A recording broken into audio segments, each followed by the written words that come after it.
Welcome back, everyone, to the smartest year ever, our quest to become the world's greatest conversationalist. My name is Gordy, and I was just wondering, what is the deal with quartz and timekeeping? You know, quartz and watches, that sort of thing. Give me 5 minutes. I bet you can work this into a conversation today. Also, please like and subscribe so you can keep up. I do this every single day. At the heart of almost every watch, phone, computer clock, there's a little piece of rock quietly keeping the world on time, and that rock is quartz. The reason quartz works so perfectly for timekeeping is because of something called the piezoelectric effect. Discovered in 1880 by two brothers you might have heard of, at least might know their last name, Jacques and Pierre Curie. And Marie Curie was Pierre's wife. Look at these guys. It's like, I'm so bored, brother. I'm so bored. Let's invent something. Piezoelectric effect, maybe? I don't want to hang out with this one-eyed lady and this gold prospector anymore. He does look like a gold prospector. What way to wear your hat. When certain crystals like quartz are squeezed, they generate an electric charge, and if you apply electricity to them, they deform slightly. And in doing so, they vibrate at an astonishingly stable frequency.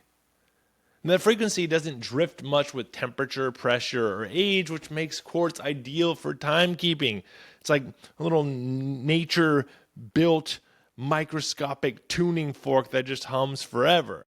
The quartz crystal itself is only about the size of a grain of rice, so just a few millimeters long.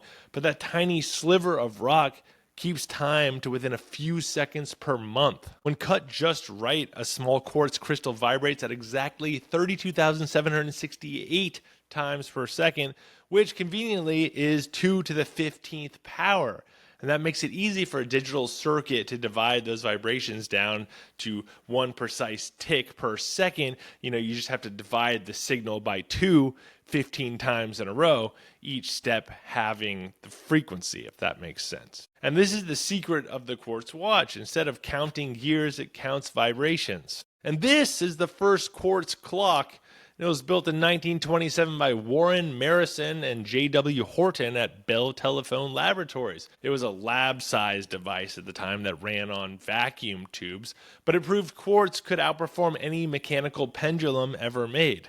Fast forward to 1969, when Seiko unveiled the Seiko Astron, the world's first quartz wristwatch. It was accurate to within 5 seconds per month, compared to the best mechanical watches, which could drift by seconds per day. And that breakthrough launched what historians call the Quartz Revolution, or depending on who you ask, the Quartz Crisis, because Swiss mechanical watchmakers who were like dominating at one point suddenly found their centuries of craftsmanship outpaced by a battery and a chip. So quartz took over not just watches, but everything that tells time. You know, computers, phones, GPS satellites, even the blinking digits on your microwave. I looked over here like you know where my microwave is.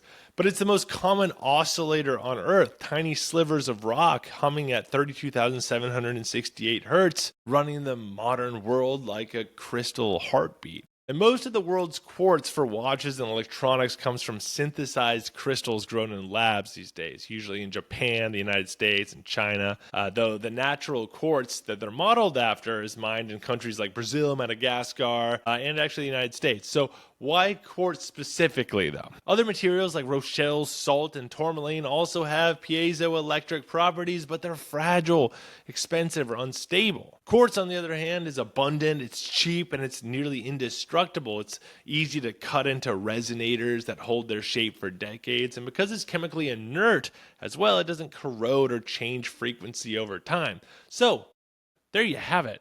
Every second you see on your watch is coming from a rock that hums at exactly 32,768 beats per second. A tiny symphony of atoms keeping the world perfectly on time. Go check out my sources, which you can find in the YouTube description. Please give me a rate, like, subscribe, follow, share this with someone who likes this sort of thing. I really appreciate all of that. Is this something you've ever even thought of? I don't know if this is even like a common thought. I always see the word quartz. I haven't really processed why I see it, so that's why this episode exists. Go check out the short version I do of all these, the 45-second condensed version. You can find me on social media platforms everywhere at Smartest Year Ever for that little condensed clip. And in the meantime, stay curious and stay clever on our quest to become the world's greatest conversationalists. I will see you tomorrow in the smartest year ever.